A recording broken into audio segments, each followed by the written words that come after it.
Lecture 35, The Places of Myth, Mountains.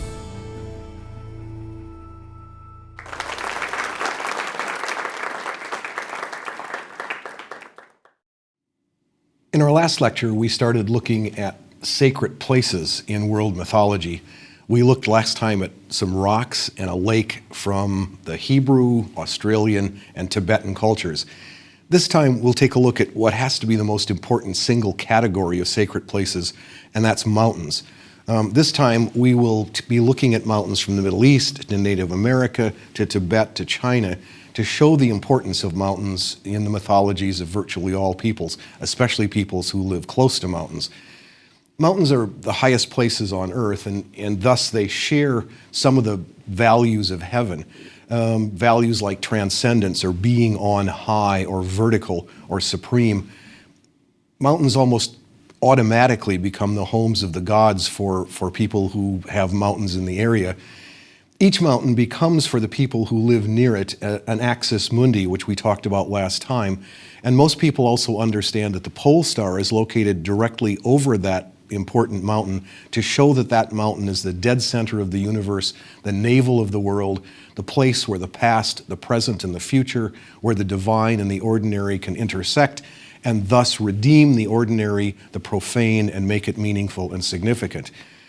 We'll begin our look at mountains this time with what has to be one of the most famous mountains, at least in our tradition, that is Mount Sinai, which is a central symbol for three of the world's great religions, Judaism, Christianity, and Islam. Nobody knows precisely which peak is Mount Sinai, but tradition has identified one in the southern Sinai Peninsula, which is called Mount Moses. In the story, as we have it, according to Exodus, Moses had been here once before, or at least near here, when he was tending the flocks of his father-in-law near Mount Horeb. That's the time when one day he noticed the bush burning. The bush continues to burn, but the bush is not consumed. And Moses draws near to find out what's going on. And when he gets close enough, he hears the voice of God speaking to him out of the bush, saying, "Take your shoes off and don't come any closer. This is holy ground." We looked at that story a little bit in the last lecture. This time, when the Israelites came there, they had just recently escaped from Egypt, and they had been wandering in the desert for 3 months, and they were hungry, and they were thirsty, and they were very nervous about whether they had done the right thing in leaving Egypt in the first place. With the people camped below the mountain, Moses climbs up into it to meet God, who had brought his people this far. God tells Moses at that meeting that if the people will keep their covenant with him, he will make them a holy nation, and he promises in 3 days he will personally visit the top of the mountain and meet with Moses again. Meanwhile, during that 3-day period, the people were supposed to purify themselves, and they were not supposed to touch the mountain, which is now a very holy place. On the 3rd day, there was thunder and lightning, and there were trumpet blasts, and a dense cloud covered the whole mountain. The mountain quakes, and then God descends as a fire, and smoke from that fire covers both the mountain and the sky. When God alights on the mountain, he calls Moses and gives him the 10 Commandments. He gave him a lot of other sundry obligations while he was at it too, but the most important were those 2 tablets, which were presumably inscribed with God's own finger. And then Moses carries those tablets down the mountain back down to his people. But when he gets to the bottom of the mountain, he finds the people dancing around a golden calf. The people are not sure about their new faith. They were worried about Moses' absence. He'd been gone for 40 days and 40 nights after all. And while he was gone, they had talked Aaron, Moses' brother, into melting down all the gold they had brought with them to make an idol for them. Moses had just spent 40 days in the presence of God, and he comes upon, at the bottom of the hill, this appalling evidence of human weakness. And in anger, in wrath, he smashes the tablets. He has the golden calf burned, and he grinds it into powder, and he mixes it with water and makes the Israelites drink it. Then, with the help of the tribe of Levi, he slaughters 3,000 Israelites. The people repent, God relents, and he reaffirms the covenant with them, and new tablets are provided. And so that story, at least for the time being, seems to end well. The Decalogue, of course, those 10 commandments are one of the most important moments in the history of the world. It's a perfect illustration of what happens when the divine penetrates our ordinary lives. While we're worshiping the golden calf down below on the mountaintop, God is entering into human life and changing it forever by putting us back into contact with the forces that made the cosmos in the first place. The idea of a mountain as an axis mundi, in fact, runs through almost all of the Old Testament. Most of God's most important revelations to his people happen on mountains. God, we remember, remakes his covenant with Noah on Mount Ararat at the end of the flood story in Lecture 9. It's on a mountaintop where Abraham offers to sacrifice his son Isaac because God had demanded it. And it's on that same mountain that God saves Isaac and then renews his covenant with Abraham. The prophet Elijah defeats the prophets of Baal on Mount Carmel. David establishes Jerusalem next to Mount Zion, that holy hill that gave the Zionist movements its name, and that was the movement that led eventually to the creation of the country of Israel. And the Psalms, if you read the Psalms, they are full of mountain imagery, as in, just for example, Psalm 125, which tells us, "They that trust in the Lord shall be as Mount Zion, which cannot be removed, but which abideth forever. As the mountains are about Jerusalem, so the Lord is about his people, from henceforth even forever." The two religions that owe the most to Judaism, that is Christianity and Islam, took up the imagery of mountains, the idea of a mountain as an axis mundi, and maintained that focus on mountains in both of those traditions. If we can just think for a moment how many important New Testament events occur on mountains. Bethlehem, where Jesus was born, lies on a high ridge south of Jerusalem. When Jesus is tempted by Satan after 40 days in the wilderness, the last occurs on a mountaintop where Satan offers Jesus all the kingdoms of the world. Jesus' most famous sermon is the Sermon on the Mount. The transfiguration, in which Jesus appears with Moses and Elijah, occurs on a mountaintop, and there God speaks out of a cloud, just as he had done on Mount Sinai. Jesus' crucifixion happens on Mount Calvary or Golgotha. And as we've mentioned in Christian tradition, Jerusalem considered the center of the world, and Adam is buried there, so that according to this tradition, the blood that was shed on the cross falls directly onto Adam's skull. Jesus appears to his disciples after his resurrection on a mountain in Galilee, and by tradition, he ascends back into heaven from the Mount of Olives. Islam likewise borrowed, or if didn't borrow, at least uses the same kind of idea for mountains that the Old Testament has. Islam, of course, accepts Noah and Moses and Elijah and Jesus as prophets, and mountains, therefore, are featured in their most important events, too. Muhammad receives his call from the angel Gabriel on Mount Hira. The summit of Mount Moriah, the site of Solomon's temple, and by tradition, the place where God commanded Abraham to sacrifice Isaac, is the place from which Muhammad ascended into heaven on his famous night journey, where he met Abraham and Moses and Jesus and other prophets. The final revelation of the Quran came on Mount Mercy, just outside Mecca, where pilgrims to the Kaaba to this day gather to remember that all Muslims are brothers and sisters. And the Kaaba itself, as we've mentioned before, is itself an axis mundi, a center of the world, exactly under the pole star. So that's kind of an indication of what mountains can mean in those three great traditions of Judaism, Christianity, and Islam. The San Francisco Peaks above Flagstaff, Arizona, are sacred to a number of Native American peoples of the Southwest United States, particularly to the Hopi, in a way that's quite different from the sacredness of mountains for Judaism and Christianity and Islam. These San Francisco Peaks also illustrate Eliad's point that sacred places don't just commemorate something that happened a long time ago. They are not just historical sites, but they give continuous access to that same power now. For the Hopi, the San Francisco Peaks are the home of the Kachinas. These are spirits of nature who were also spirits in some ways of their ancestors. And the primary blessings of the Kachina is that each year they bring the rains that are needed for agriculture. The Hopis have their own myth about how they discovered the Kachinas. For a long time, people had noticed strange creatures moving around the foot of the peaks. To find out what was going on here, they sent a young warrior up into the mountain, and he carried with him a handful of feathered prayer sticks as offerings. Near the top, he came across a kiva, which is one of those underground chambers, like the kinds that are used in Hopi ceremonies, and a voice from inside the kiva called the young warrior and invited him in. There he came upon a man who said that he was an immortal spirit who lived in an underworld that is underneath the mountain. Then came a very frightening looking creature with a black face, a long snout, dangerous looking teeth, who said he was a kachina, and that turns out to be one of the creatures that the Hopi had seen prowling around the foot of the mountain.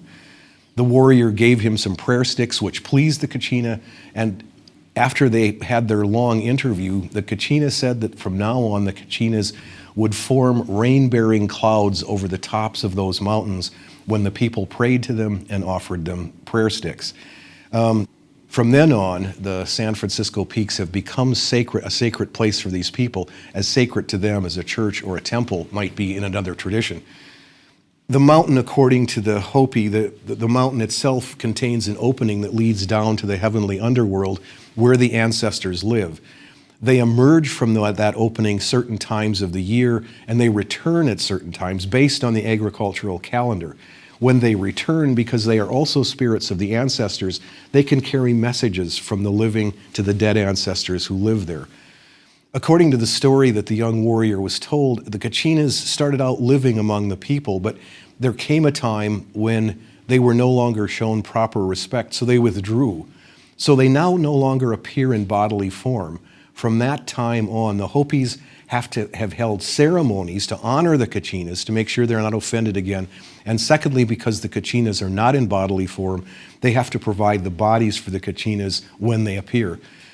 At the winter solstice, the kachinas leave their underground home and they move to the mesas, where they enter bodies of masked dancers. This is, they occupy the bodies of living elders and dancers, and that's how they have substance for the time that they're there.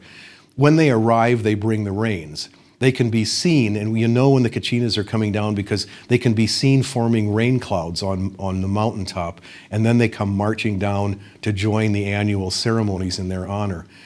They remain in spirit form with the people until July, and then shortly after the summer solstice, they return to the mountains, and when they go, they carry messages with them from the living to their dead ancestors. They're sent on their way with a grand going home dance. Edwin Birnbaum, in his book Sacred Mountains of the World, had talked to one of the masked dancers, one of those people who gets inhabited, who gets entered by one of these kachinas, and he asked him what it felt like. And this is what he said.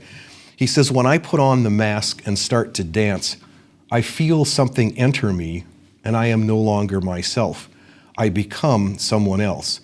A power comes, but often I don't see its effects until much later." At other times of the year, when the kachinas themselves are inside underneath the mountain, the Hopi themselves go on pilgrimages to those mountains. They climb to the evergreen forest near its base, and there they make offerings at kachina shrines. The elders and the priests climb all the way to the top, where they commune with the ancestors and they pray to the kachinas who represent them. Through the kachinas, the Hopi have access to that divine power that structures and maintains the world, and the San Francisco Peaks are the site of that power, the locus of the interaction between worlds. Another very sacred mountain in the world is one called Mount Kailash in Tibet. It's part of the Himalayan range. This one may be the most sacred mountain in the world, given the number of people who consider it sacred. Hindus and Buddhists and Jains and Sikhs and Bons, the last members of that indigenous religion of Tibet before the coming of Buddhism, 500 million people consider this to be a sacred mountain. The 4 major rivers of the Indian subcontinent start here, and the Indians also consider it the source of the Ganges, which flows, according to their story, through Shiva's hair to blunt its force before it emerges from a glacier 140 miles to the west. It's not the highest peak in the Himalayas, Mount Everest is that, but its location, its relative isolation from other peaks so that it can be seen from miles and miles away, all give it a really special place for these peoples. For the Hindus, the mountain is the dwelling place of Shiva and his consort Parvati. We went through this story in Lecture 20. Remember, she was the daughter of the god of the Himalayas, and she was also the reincarnation of Shiva's first wife. As we went through that story back in Lecture 20, we remember that the gods had been told that there was a demon who was going to be born who was going to be so powerful that he could destroy the world unless he could be stopped, and the only way he could be stopped was if Shiva could be talked into having a son. That son would be able to defeat the dragon, the demon. As we remember the story, the trouble was that Shiva was in deep meditation at the moment. His body covered with ashes, his hair piled in a knot on top of his head, and he had been in deep meditation for a very long time. He was also in mourning for the loss of his first wife, Sati. We know, but he doesn't know it yet, but Parvati is really a reincarnation of Sati. Parvati herself has come to re-win Shiva as her husband, and she has been in meditation and practicing austerities for several thousand years, getting ready to develop enough power to attract his attention. When she does, when he looks up once and sees her, Kami, the Indian god of love, sends one of his flower's arrows right into Shiva's heart. Shiva catches a glimpse of Kami just the moment he lets the arrow fly, and just with a glance, he reduces the god of love to ashes. But the arrow, fortunately, strikes home, hits his heart, and as soon as Shiva sees Parvati, they fall in love. They are married in the castle of her father, who is the lord of the Himalayas, and then they go to live on Mount Kailash, where they have the son who defeats the demons. Later on, they will have a second son, Ganesha, the elephant-headed god, and all of them now live on Mount Kailash, and they are often painted by Indian painters. Living up there somewhere on Mount Kailash is the home of Shiva and Parvati and their son. In the Mahabharata, Arjuna, one of the central characters, goes up into the mythical Mount Meru to learn power from Shiva. And at the poem's end, all 5 brothers and their common wife Draupadi climb up into the same mythical mountain when their earthly lives are finished. Since most Hindus consider Mount Kailash to be the earthly manifestation of that Mount Meru directly beneath the pole star, the center of the world, this makes Mount Kailash really important in the Mahabharata as well. Tibet today is a Buddhist country, and Mount Kailash figures in all kinds of myths that tell about the conversion from Bon to Buddhism. In one, there is a Buddhist yogi named Milarepa who comes to Tibet from India, and he roams across Tibet dressed only in a cotton shirt, and that's pretty austere already. When he comes to pay homage to Mount Kailash and the sacred lake at its foot, he encounters one Neru Bunchan, who is a shaman of the Bon religion, who tells him this is Bon country, and that if he stays, he will have to convert to their religion. Milarepa refuses, and that sets up a kind of contest between these two great religious leaders to see who can defeat whom, to see which tradition can claim Mount Kailash as its spiritual center. In a way, this is a little like the battle between Elijah and the prophets of Baal that we mentioned just a few minutes ago to decide which religion is going to win, whose God is more powerful. The final test of this contest between these two great religious figures is a race to reach the top of Mount Kailash. On the day before the race, Naro Bunchan goes through all kinds of spiritual exercises, getting himself ready, giving himself the power he needs to climb that mountain. On the day of the race, he ascends the mountain on his shaman's drum. In the meantime, Milarepa has slept in that morning. He's not paying any attention at all. His followers get worried. They said, look, your opponent is already ascending the mountain on his shaman's drum. But he simply makes a gesture with his hand, and the Bon priest on his drum finds himself circling just below the peak, unable to rise any higher. After a while, he looks up, and there sits Milarepa above him on the summit. He's forced to admit defeat. The the shaman is so startled, according to one version of the story, that he falls off his drum. And when he falls off his drum, the drum bounces down the south slope of Mount Kailash, making what look to be a series of steps, and which are still there, which can still be seen to this day. Hindus, in fact, consider them to be the stairway to Shiva's heaven. Milarepa then establishes Tibet as a Buddhist country, but, and this is a really interesting part of the myth, he allows Naru Bunchan to stay on a nearby peak where he can practice his own religion. It suggests perhaps one of the ways in which Tibetan Buddhism absorbed a lot of the indigenous Bon religion with all of its spirits and demons, so that Tibetan Buddhism is very different from that of Buddhism in any other place. For the Tibetans, for the Tibetan Buddhists, the summit of Mount Kailash is the home of Demchog, a deity with four faces, red, blue, green, and white, who wears a tiger skin and a garland of human skulls and who dances with his consort on the top of the mountain.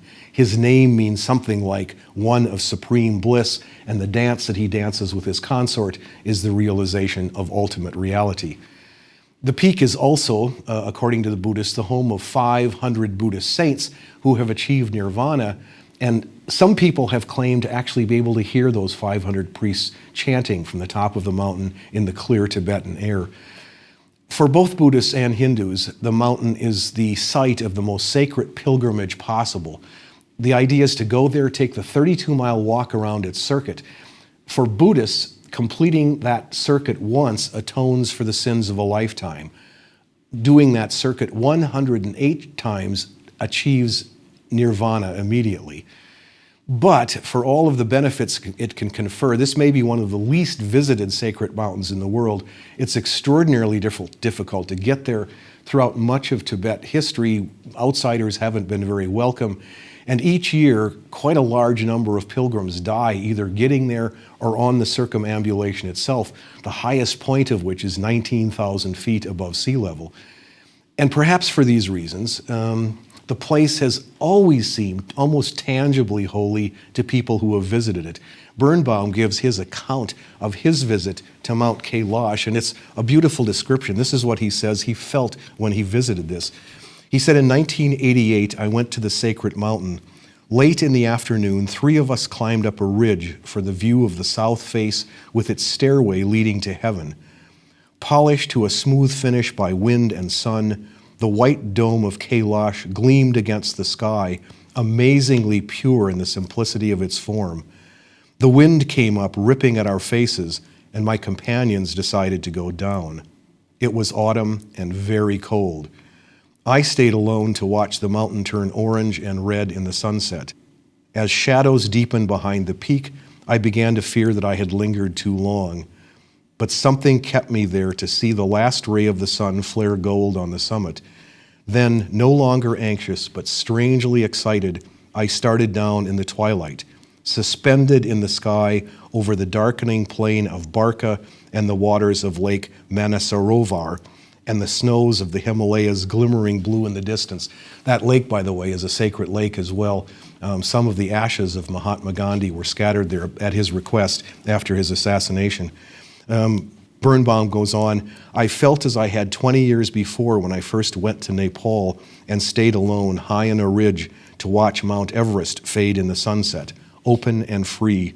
Whistling a song, I danced down the slopes of the mountain, filled with a wild feeling of laughter and joy. There are so many other sacred mountains in the world that we could talk about. Mount Fuji in Japan, or some of the peaks of the Sierra Madre in Mexico that were sacred to peoples long before the coming of the Spaniards. Some peaks of the Andes in Chile and Peru, and some with volcanoes of Hawaii. But let me finish with one sacred mountain in China. This is Mount Taishan in the eastern part of the country.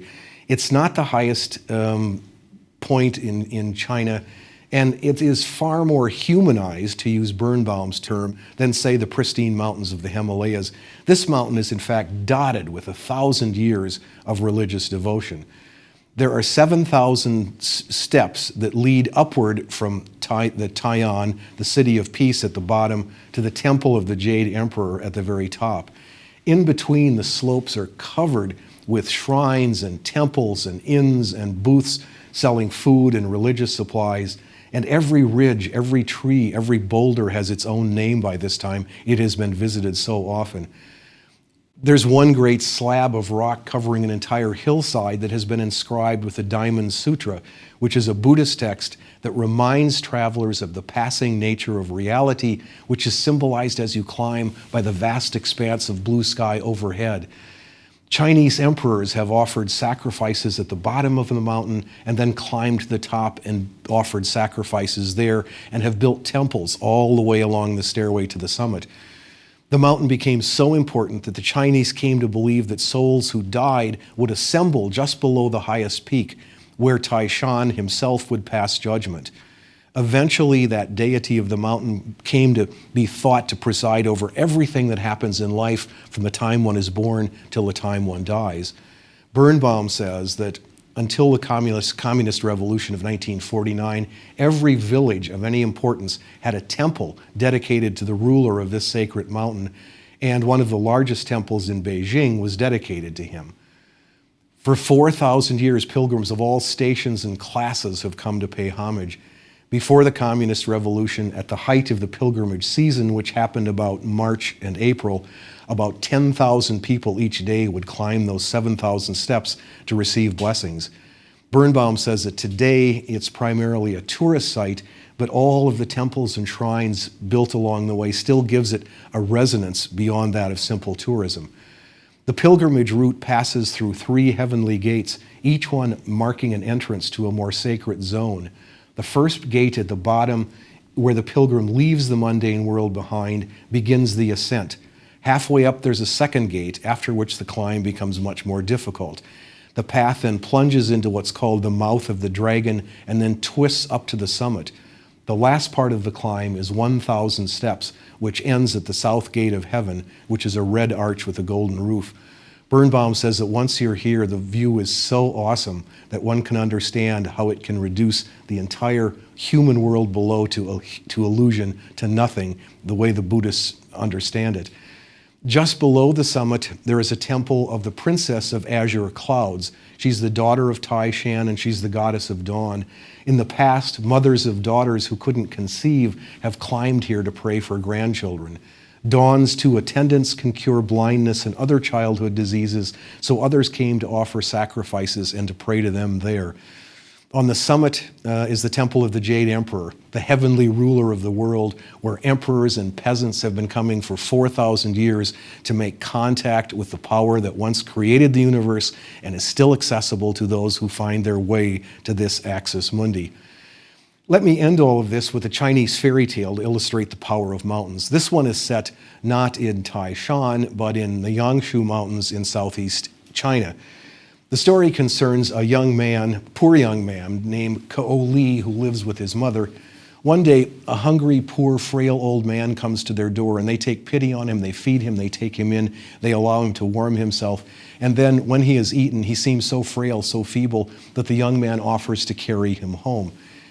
He says he lives in the mountains, and the young man carries him to the mountains, and there the old man directs him into a chamber which turns out to be filled with fantastic treasure.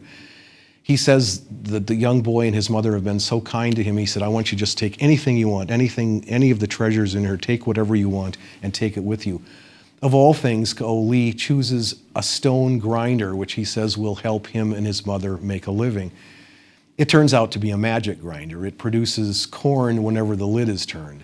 And so things go pretty well for Ko Li and his mother, but soon the neighbors find out about it, and then other people find out about this magic grinder they have, and soon a corrupt king finds out about it, comes and confiscates it. The trouble is that when the king tries to use it, it only turns out lime. Lime is, instead of producing corn, it produces lime. The young man then goes back to the old man's chambers in this chamber, and this time he chooses a stone mortar. Again, it's magic, turning out that whenever it's pounded with a pestle, it produces rice. Again, the king eventually finds out about it. Again, the king confiscates it. And again, when the king tries it, it turns out only ordinary yellow clay, not rice at all. So the young man goes back one more time. This time he takes a hoe, which produces corn the moment it's put into the ground. This time, the king decides to skip the middleman. He captures the young man and says, take me to where you're getting this stuff. And so the young man is forced to lead the king off to this mountain chamber. The young man had been getting into the chamber with a gold key that the old man's daughter had given him. The door closes behind him as soon as he's in, and he needs a silver key to get back out. Otherwise, he's trapped inside the mountain forever. When Ko-li takes the king and his retinue to the chamber, he gives him the gold key, and they all go in, and he keeps the silver key in his own hand, and that's the end of the king because he's trapped inside the mountain chamber now. The keys were made from a daughter's earrings, the old man's daughter's earrings, and Ko-li and his mother go back to apologize for having lost the gold one. But the old man and his daughter say, never mind. The old man gives the daughter to the young man in marriage, and then he and the chamber disappear forever. There are lots of Chinese values in this story: self-sacrifice, hard work, honoring one's ancestors and elders, not being greedy. But there's also the idea that there's a power in the mountain that can cut across ordinary cause-effect patterns in our lives, bringing a divine energy to bear in the midst of our normal, natural life. This is a kind of fairy tale version of an axis mundi. Next time, we will take a look at sacred trees in the myths of the world, what they are, what they symbolize, how they're used in myths, and how one particular tree came to be sacred. That's next time.